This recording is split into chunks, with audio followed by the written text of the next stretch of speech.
Mesdames, Messieurs, bonjour et bienvenue à la revue des Grandes Unes, l'avant-dernière édition de la semaine. Commençons tout de suite cette revue des Grandes Unes avec un tour dans les kiosques pour vous parler des quelques journaux parus ce matin.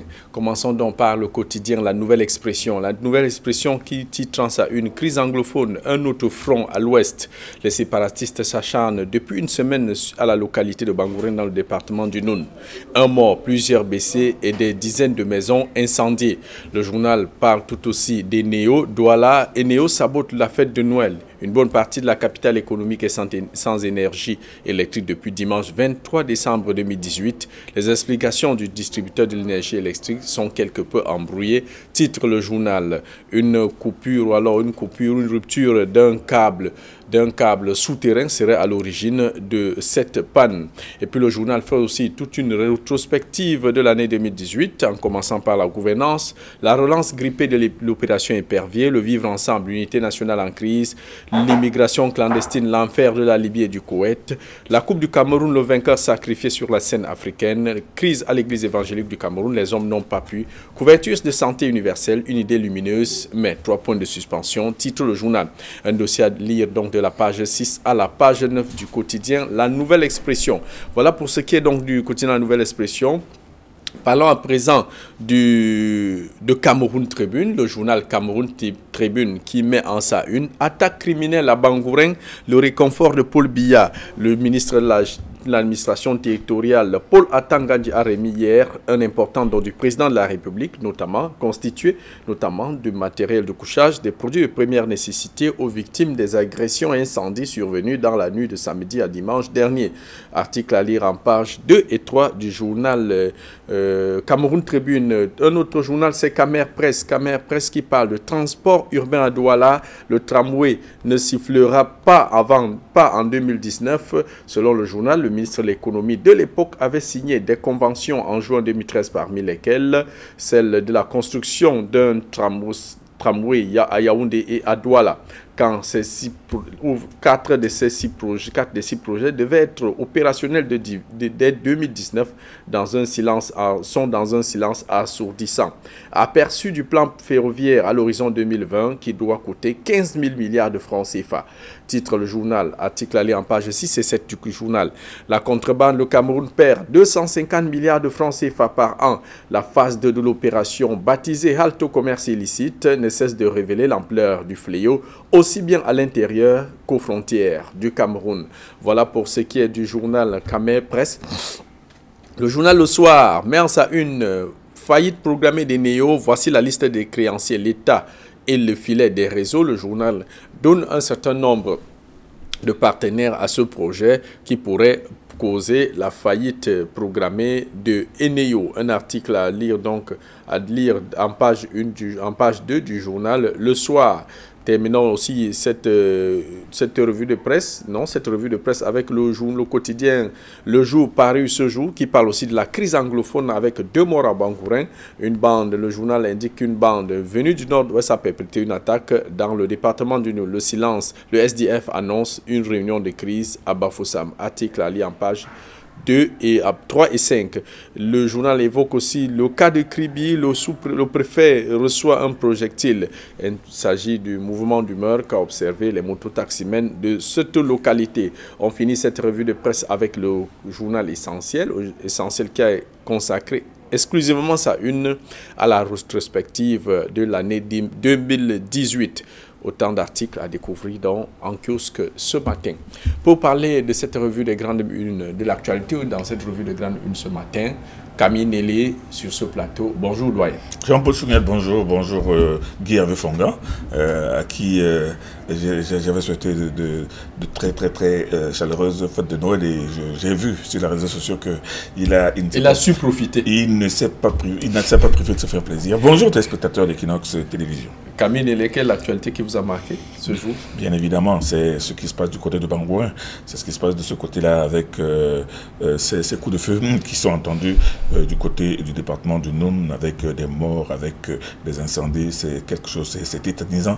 Et moi, je dis que c'est pas bon après une fête de Noël qui est la fête de l'amour, la fête de la paix, la fête de l'espérance. Mais vous voyez qu'au Cameroun, ça ne s'arrête pas. Guerre Fonga, bonjour. Bonjour, la voix de l'Ouest. En passe de devenir la voix du littoral. Ah, d'accord. Bonjour, et pour vous, quelle actualité qui vous a... meilleurs vœux. Non, donc je dirais deux choses. Ces jours-ci, c'est la coupure dont une partie du doigt là qui est assez dans le noir. Ça a été assez dramatique.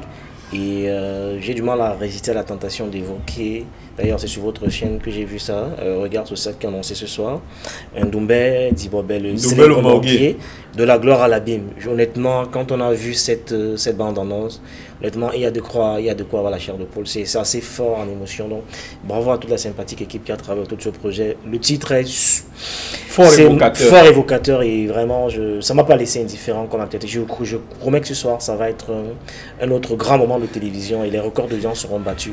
Mais je voulais, simple comme c'est la Noël, avoir une pensée pour toute la rédaction d'Afrique Informe et tous ceux qui sont passés sur le plateau de 7 minutes pour convaincre, qui nous ont fait confiance et joyeux Noël et bonne année à tous cela. Je voudrais sortir en émettant un vœu. Nous avons tout au long de l'année reçu tous les hommes politiques qui comptent. Nous avons essayé de recevoir le président Paul Biya. Ça avait été promis par le cabinet civil. Nous osons croire que 2019, nous pourrons enfin recevoir le président Paul Biya sur un de nos plateaux. C'est notre vœu pour 2019. Guerre Fonga, je vous salue. Alors, Camille Lélé, parlons de cette attaque de Bangourène. Quand on regarde tout ce qui se passe, finalement, le conflit qui était jusque-là exclusivement en zone anglophone, à savoir dans les deux régions, se déporte petit à petit dans les régions francophones, notamment le littoral qui est touché et l'ouest qui est touché. Jusqu'où est-ce qu'il n'y a pas risque que cette situation s'embrase, Camille Lélé? Je pense qu'il faut d'abord commencer par être circonspect. Parce que ce qui se passe du côté de Bangourène, pour le moment, reste assez confus. On est partagé entre, effectivement, une incursion des sécessionnistes et de l'autre côté, entre aussi une action de bandes armées qui sont en train de sévir de ce côté-là depuis très longtemps. Parce que vous vous souvenez qu'il y a quelques semaines, des pêcheurs avaient été enlevés, kidnappés de ce côté-là. Et maintenant, le troisième front, la troisième hypothèse, c'est aussi l'action de bandes armées. Et ces bandes armées que j'ai toujours évoquées, qui s'invitent sur les terreaux fertiles et qui donnent l'impression que la situation est vraiment intenable. Qu'est-ce qui se passe à Bangourène exactement? On ne le sait pas vraiment exactement, on ne le sait pas. On sait que Bangourène et Bangoulan qui est dans le nord-ouest. Bangourène dans l'ouest. Et Bangolan qui est dans le nord-ouest sont séparés par une petite rivière, un petit fleuve, un petit cours d'eau. Et ce que l'on sait depuis toujours, c'est que entre ces deux villages, il y a toujours eu échange fructueux, échange jusqu'au niveau même des mariages, jusqu'au niveau commercial. C'est-à-dire qu'il y a toujours eu une sorte de bonne entente et de vivre ensemble qui n'a jamais été démenti, mais c'est que depuis un certain temps, effectivement, il y a eu des problèmes. Alors, qu'est-ce qui s'est passé? Les gens ont parlé de réaction des populations de Bangourène après que quelques-uns de leurs pêcheurs aient été kidnappés il y a quelques mois. Et ensuite, en réaction, il y a eu une expédition punitive des gens de Bangolan qui seraient venus à Bangourène brûler les maisons, tuer des personnes. Et de l'autre côté, réaction aussi des populations de Bangourène. Et maintenant, on parle de sécessionnistes eux-mêmes qui seraient entrés dans cette espèce de melting pot. Bref, actuellement, moi je pense qu'il serait prématuré d'avancer péremptoirement que c'est une affaire de sécessionnistes. Il est vrai, le ministre Paul Atanga-Ndji, dans ce style très réactif, parce qu'on le sait, c'est un ministre qui réagit très rapidement. On l'a vu sur le terrain, descendre sur le terrain, évaluer les dégâts, rencontrer les populations et même leur apporter une aide qu'il a obtenue du chef de l'État. Mais toujours dire que il faut le dire, jusqu'à présent, la situation reste assez confuse. Tout ce qu'il y a à faire, il est vrai renforcer la sécurité avec maintenant un dispositif militaire et policier assez intense et un peu plus conséquent, mais surtout essayer de comprendre et de calmer les esprits. Parce que des deux côtés, les gens ont le couteau entre les dents et ce n'est pas de bonne augure du tout. Guerre Fongan, quand même, le nord-ouest et le sud-ouest pratiquement paralysés.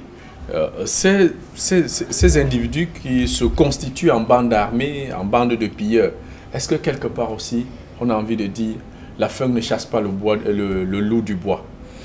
Bah oui, c'est peut-être drôle, mais c'est exactement de ça qu'il s'agit, parce que c'est finalement à force d'avoir été de manière stratégique isolés, ils sont obligés de sortir du bois pour attaquer de manière Je précise qu'ils sont arrivés, ils se sont attaqués aux boutiques, ils ont porté tout ce qui est comme boîte de conserve, nourriture, et ils l'ont emporté. C'est par rapport à cette approche-là que je pose aussi cette question. Tout à fait, c'est pour ça que j'ai envie de dire que si l'État est fort, il nous écrase, mais s'il est faible, alors nous périssons tous sans exception. Et c'est exactement ce qui s'est passé, souvenez-vous, il y a quelques mois à Boya, juste à l'entrée de la ville, où des sécessionnistes avaient attaqué une station-service en pleine journée, en indiquant qu'ils ont même demandé une rançon claire, en indiquant qu'ils allaient revenir si jamais ce montant n'était pas disponible. Et c'était en pleine journée aux yeux de tout le monde. Ça veut dire que ce type d'attaque commence à se multiplier et ce qui s'est passé en Bangourène il y a quelques jours devrait permettre à l'État de rapidement se ressaisir et de tirer les leçons de ce no man's land. Parce que c'est vraiment de ça qu'il s'agit. On a l'impression qu'aujourd'hui on est dans un no man's land où les individus peuvent se constituer en bande armée et aller dicter leurs lois et faire ce qu'ils veulent. À ce moment-là, les populations sont obligées de se défendre comme ils peuvent. Et parfois péril leur vie. Ce qu'on ne dit pas, c'est que dans la région de Bangourène, vous avez les populations qui s'étaient constituées, qui sont auto-constituées en une sorte de comité de vigilance pour faire face aux sécessionnistes. Parce que pour avoir longtemps entendu que les forces légitimes de défense de l'ordre ne viennent sécuriser les lieux, eux-mêmes sont organisés entre eux pour se défendre face à la menace sécessionniste. Aujourd'hui, ils en paient le prix fort et il n'est pas exclu que d'autres attaques comme celle-là se multiplient parce que les sécessionnistes commencent à opérer en plein jour et ce n'est pas de bon augure pour un septenat des grandes opportunités. Kaminele, si on s'en tient à la thèse qui avance, la thèse sécessionniste, que viendraient chercher les sécessionnistes dans un village comme celui-là, ramasser de la nourriture et s'enfuir?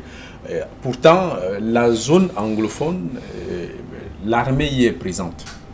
Oui, si l'on s'en tient. Est-ce que quelque part aussi, c'est pas la tâche n'est pas assez immense quand même pour les forces de défense, quelque peu aussi éprouvée? Je relève le caractère précis de votre question. Si l'on s'en tient à la thèse anglophone, moi je vous ai dit que moi, en ma qualité d'homme de terrain, je ne peux pas être péremptoire pour dire que c'est seulement les sécessionnistes. La situation est confuse. Mais si l'on s'en tenait à cette seule hypothèse, on comprendrait, comme vous l'avez dit, que la faim ferait sortir le loup du bois et que bon, les bandes armées en profiteraient pour venir maintenant, non seulement venir piller, chercher nourriture, pitance et argent du côté de Bangourène et de repartir vite fait de l'autre côté. On pourrait penser à cela. Mais moi je pense que ce serait trop facile. Ce serait trop facile. Guy Fongrand dit tout à l'heure qu'il a sorti cet aphorisme qui dit que si l'État est faible, nous périssons tous. En réalité, quand on regarde ce qui s'est passé, par exemple, à Bria, il y a 2 jours, où tous les camions et les bus ont été brûlés en bordure de la route. Mais c'est incroyable. On se demande s'il n'y a plus de force de sécurité dans cette zone. Mais pourtant, il y a un dispositif présent qui est là. Un dispositif qui doit même mettre en place des signaux, des balises d'alerte qui lui permettent de pouvoir réagir. Mais on a vu sur la route, d'ailleurs on l'a vu dans le reportage d'Equinox ce matin, des camions, des cars de transport, des voitures privées brûlées sur près d'1 kilomètre. Non, c'est inadmissible, c'est incroyable. Il y a quelque chose qui ne va pas. Donc moi je pense que, et ce qui se passe à Bangourène, et ce qui est en train de se passer, qui continue toujours de se passer du côté du sud-ouest et du nord-ouest, avec des actes de destruction et de pillage, moi je pense qu'il faut changer le fusil d'épaule et passer à autre chose. Du côté de Bangourène, le ministre Paul Atanga a dit ce matin que un dispositif militaire est mis en place d'office. Et déjà, il ne faut pas oublier que les populations elles-mêmes qui sont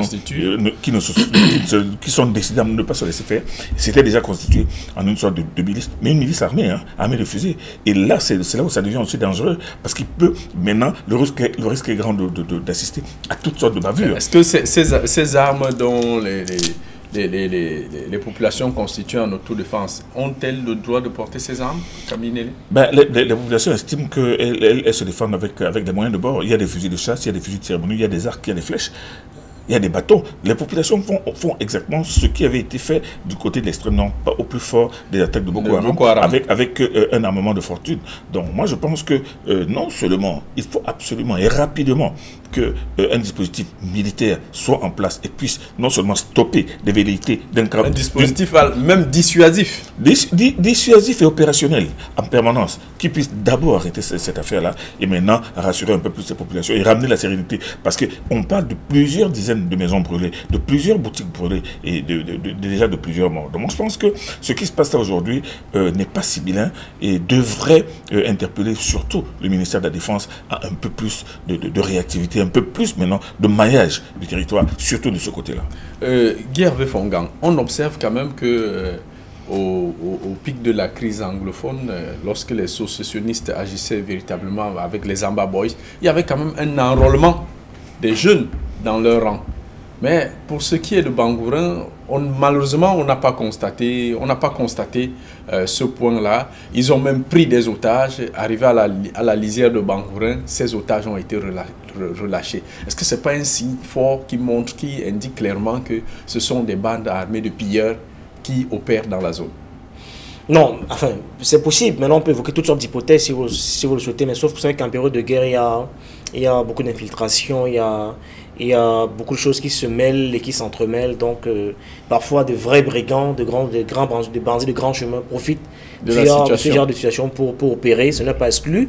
Donc, c'est très souvent arrivé, même dans les grèves, etc. Vous avez parfois même en 2008, on a vu très bien que des bandits de grands chemins profitaient pour piller et casser les boutiques, etc. Sauf que pour le cas d'espèce, on ne saurait le dire avec certitude parce qu'il y a deux éléments essentiels dans le parti pris de ce que j'ai pu observer. Il y a le fait d'abord le déroulé de l'opération. Il s'agit, en mon sens, de pouvoir tenir les gens en respect, entretenir la psychose le plus longtemps possible et faire peur. En leur sortant de leur maison, et faire peur. Et il s'agit vraiment de faire peur parce que si c'était une affaire de se remplir la panse et partir après, on n'a pas besoin, après avoir pillé une maison, de mettre le feu en partant. Je veux dire qu'une fois qu'on a vidé la maison, pourquoi mettre le feu en partant? Surtout qu'ils ont promis, ces assaillants ont promis qu'ils reviendraient. Voilà, on se demande donc ils reviendront faire quoi? Voilà, donc vous voyez bien que c'est bien au-delà du simple bandit de grand chemin. Sinon, après avoir pris ce qu'ils souhaitaient, ils seraient simplement repartis sans tous les dégâts collatéraux qu'on a observés. En espérant que la population reconstitue encore un autre bulletin qui viendront chercher après. Donc ça veut simplement, parce que si vous voulez la maison, ça veut dire que les vraies raisons sont ailleurs et non celles qui sont évoquées. Donc au moins pour ça, on ne peut pas simplement penser que c'était des bandits, des grands chemins, sinon ils ne mettraient pas le feu. Bon, maintenant on peut émettre toutes sortes d'hypothèses. Maintenant, pour briller les pistes aussi, les uns et les autres peuvent faire tout et n'importe quoi. Donc maintenant, on va laisser le feu limier, les armées suivre cette affaire de très près et nous dire exactement de quoi il en retourne, en espérant que on saura vraiment ce qui s'est passé là-bas quand on sait que ces gens ont passé des fêtes de Noël, j'allais dire, dans la peur et la tristesse, tout comme une bonne partie de Douala. Dans tous les cas, Guy Hervé Fongan, on explore juste des pistes de réflexion autour de cette confusion dont parlait Camille Nélé. Vous gardez la parole, Guy Hervé Fongan. Eneo sabote la fête de Noël à Douala. C'était là d'ailleurs votre chute tout à l'heure. Pour vous, est-ce que c'est compréhensible ce qui a été avancé comme raison que la panne provient de la destruction d'un câble par un bonhomme qui creusait un trou pour y enfouir un poteau de but. Pour jouer au petit goal. Pour jouer au petit goal en plus. Que nous avons tous pratiqué dans notre temps d'enfance. Non, ça me fait peut-être rigoler, mais c'est pour avoir suivi un peu l'actualité électrique de très près. Je peux dire que c'est possible. C'est possible parce qu'on a un réseau électrique qui est très fragile. On ne dit peut-être pas assez, mais Eneo, un qui est parti, a beaucoup investi dans la distribution de l'énergie électrique, avec des scores parfois qui étaient parmi les meilleurs scores en Afrique. Mais notre vrai problème au Cameroun, c'est le transport de cette énergie électrique-là qui, aujourd'hui, nous crée de gros soucis. On a un réseau qui est très fragile, qui est très instable. tout comme on parle des autoroutes de la communication, de plus en plus on parle aussi des autoroutes de l'électricité. Parce que voyez-vous, on manque vraiment d'un réseau de transport, de distribution de l'énergie électrique. L'essentiel de l'énergie électrique se paie dans le transport. Et c'est assez regrettable parce que notre réseau est vétuste. Non seulement il est fragile, mais il est vieux, il est mal entretenu. Parce que simplement, tout le monde ne joue pas très bien sa partition. Vous pouvez avoir écouté régulièrement tous les directeurs généraux des NEO, depuis Jean-David Billet et bien avant jusqu'à Nana Konchuk aujourd'hui. Vous allez bien voir qu'il y a un problème de responsabilité de l'État qui n'est pas toujours assumé quant à la construction du parc. Aujourd'hui, on était parti pour Lompanga, Kribi, Lobaba, etc. Sauf que c'est comme, je vais dire, que puisque c'est Eneo qui est l'entreprise en charge de la production de l'énergie électrique, n'ayant pas un parc viable et que forcément c'est sur Eneo qu'on va taper demain, ils sont sentis obligés parfois de s'investir dans la construction des barrages, ce qui en réalité est du rôle de l'État. Mais sauf qu'il est difficile d'investir dans la production et dans la distribution simultanément. C'est un coût qui tutoie largement les milliards de francs et parfois l'entreprise n'a pas les moyens de tenir jusqu'au bout. Et donc, ce réseau gagnera à être davantage entretenu, à être mieux sécurisé, à être moins fragilisé tel que c'est le cas aujourd'hui. Voilà un petit incident de rien d'un petit enfant qui joue au petit goal, qui a réussi à mettre toute une partie, le doigt là dans le noir. Et si c'est vérifié, si c'est vérifié, confirmé. Je sais pouvoir vous faire confiance. Je sais que vous étiez sur le terrain. J'ai vu plusieurs reportages dans ce sens-là et que vous avez eu le temps de vous faire votre propre religion sur l'incident en lui-même. Et à partir du moment-là, vous ne pouvez pas dire le contraire de ce que je dis quand je dis qu'on a un réseau électrique qui est fragile et qui nécessite de gros investissements que l'État devrait pouvoir mener. Alors, Camille Nélé, chaque fois qu'il y a un problème comme celui qui est parvenu il y a quelques jours, Eneo est plus en avant. Quelle est la responsabilité des pouvoirs publics dans cette affaire au final?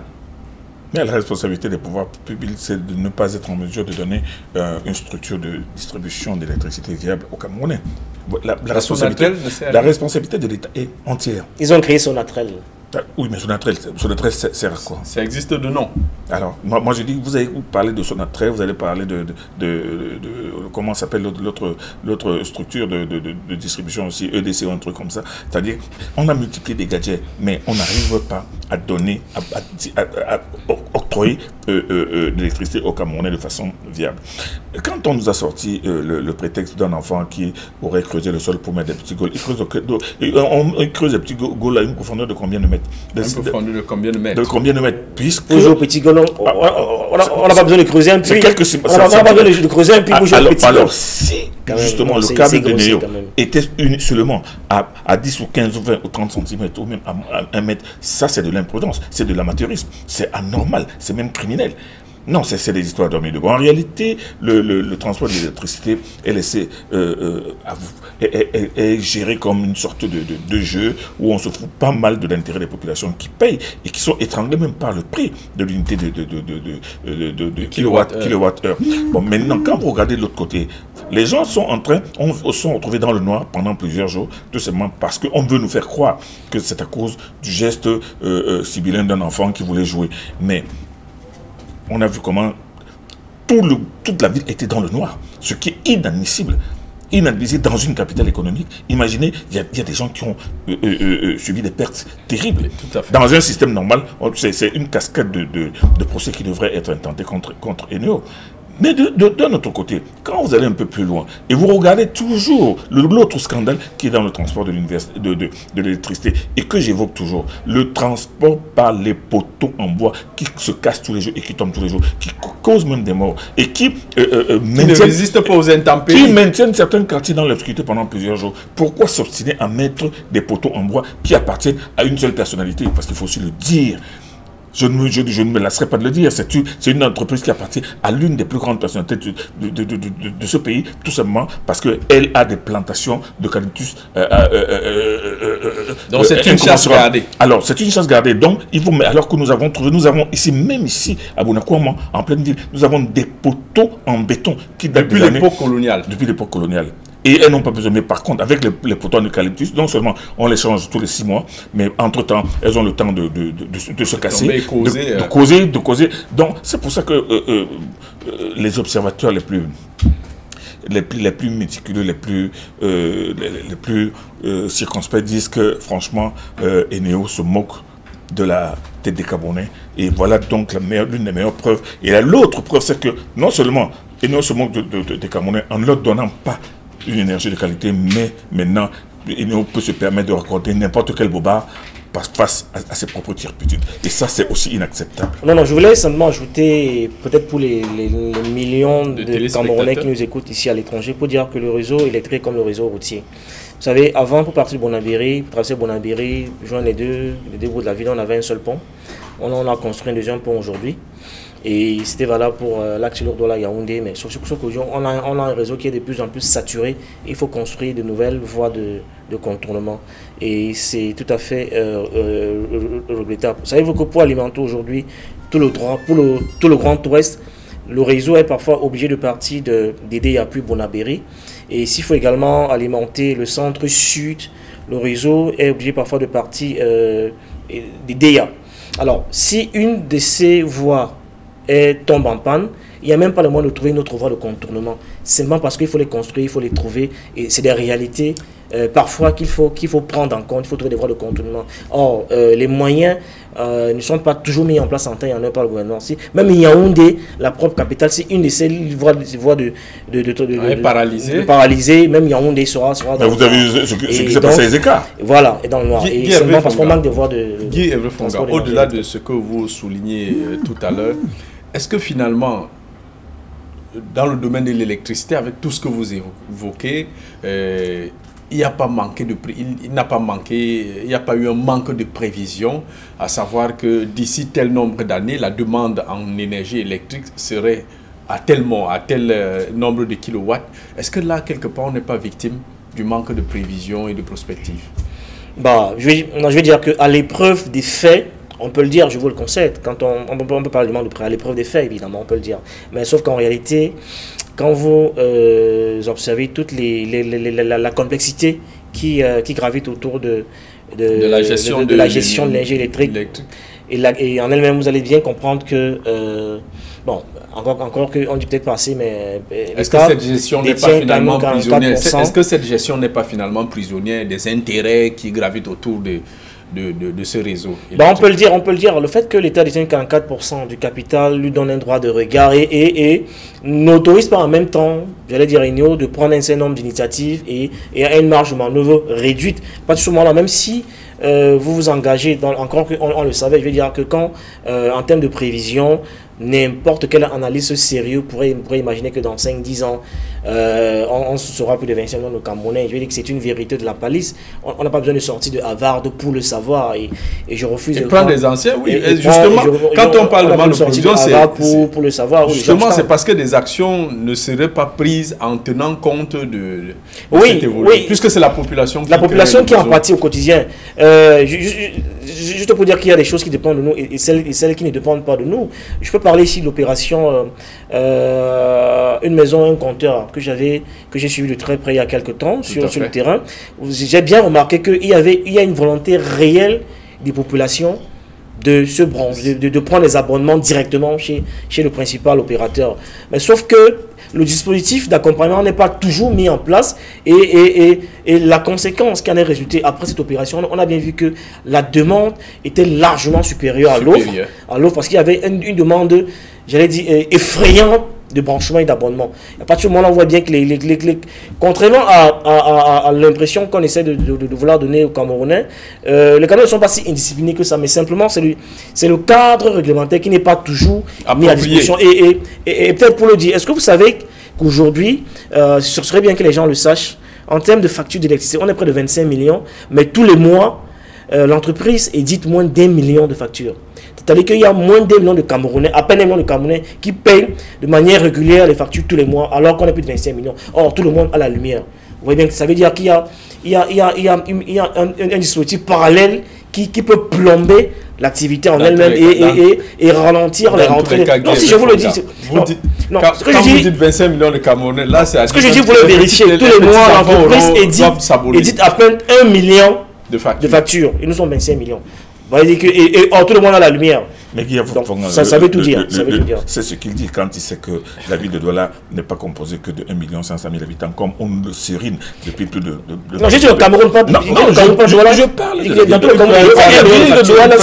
Douala. On nous dit que Douala a 1,5 million d'habitants. L'impression on devait avoir 1 million de factures à Douala, rien que pour la ville de Douala. Et Douala, c'est au moins 6 millions d'habitants. Alors, Camille, c'est une activité complexe. Pour sortir de ce sujet, quelle est la responsabilité de l'État, quelle est la responsabilité des néos qu'on semble plus mettre en avant quand même? Les deux sont liés, et conjugués. De toutes les manières, moi je pense que les deux ont le devoir d'assurer la production et la mise à disposition de l'énergie électrique aux populations. Quand quelque chose survient, moi je pense que tous les deux doivent immédiatement assumer leurs responsabilités et faire que ce genre d'incident ne se reproduise plus. Un point, c'est tout. Non, les deux sont liés parce que...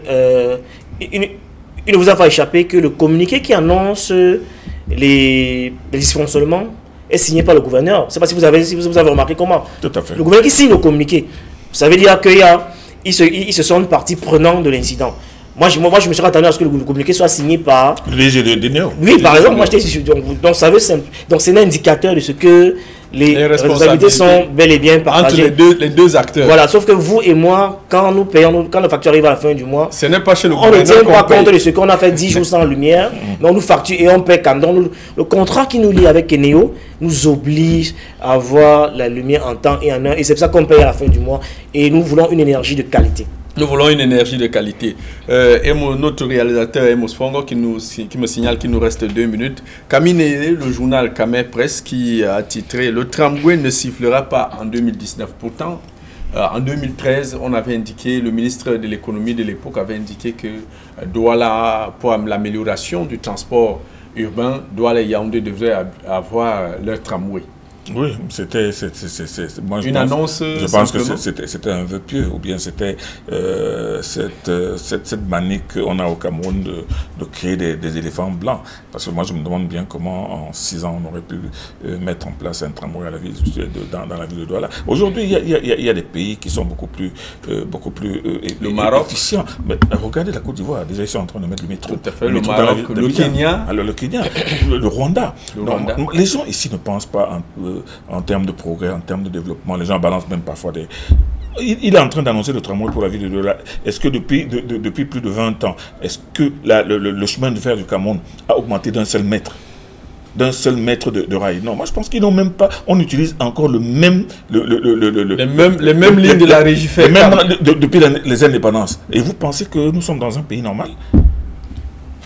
Non, j'allais dire que c'est de la fumisterie et on se moque vraiment des Camerounais et on ne peut plus continuer à accepter ce genre d'insultes. Parce que voyez-vous, on recule plutôt. Quand nous étions plus jeunes, nous avons connu Intercity.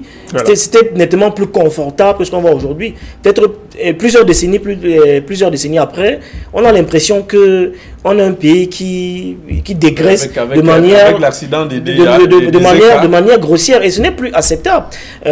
Bon, le domaine pas du Maroc, etc., des pays, on va dire l'Afrique blanche. Moi, je reviens de Kigali il n'y a pas longtemps. Il ne vous a pas échappé, un pays qui sort de guerre. Mais quand vous allez au Rwanda, vous êtes bluffé par le degré de développement. Mais un Cameroun qui n'a jamais connu on va dire quoi, de guerre aussi paralysante, n'arrive pas à décoller. Bon, ils nous en ont tellement de choses. L'autoroute de la Yaoundé, on continue à l'attendre. On avait parlé il y a quelques temps de l'usine de construction de voitures à Kribi, qu'on n'a jamais vu sortir, le montage des tracteurs, qu'on n'a jamais vu sortir de terre, etc. Les éléphants blancs. Donc, il y a tellement de choses, il y a tellement d'idioties comme celles qui sont pondues, des idioties comme celles qui sont pondues au quotidien, qui laissent croire que finalement on a momifié l'ensemble des Camerounais et on les oblige à accepter tout n'importe. Mais je crois que dès l'année prochaine... Le câble sous-marin Cameroun-Brésil, il y a tellement de fumisteries comme celles-là qui sont révoltées, qui pourraient amener les Camerounais vraiment à se rebeller. Chers messieurs, merci d'avoir participé à cette avant-dernière édition de la revue des grandes unes de la semaine. Restez scotchés sur les programmes d'Equinox Télévision. Nous retrouvons-nous demain pour une autre édition de la revue des grandes unes. Merci.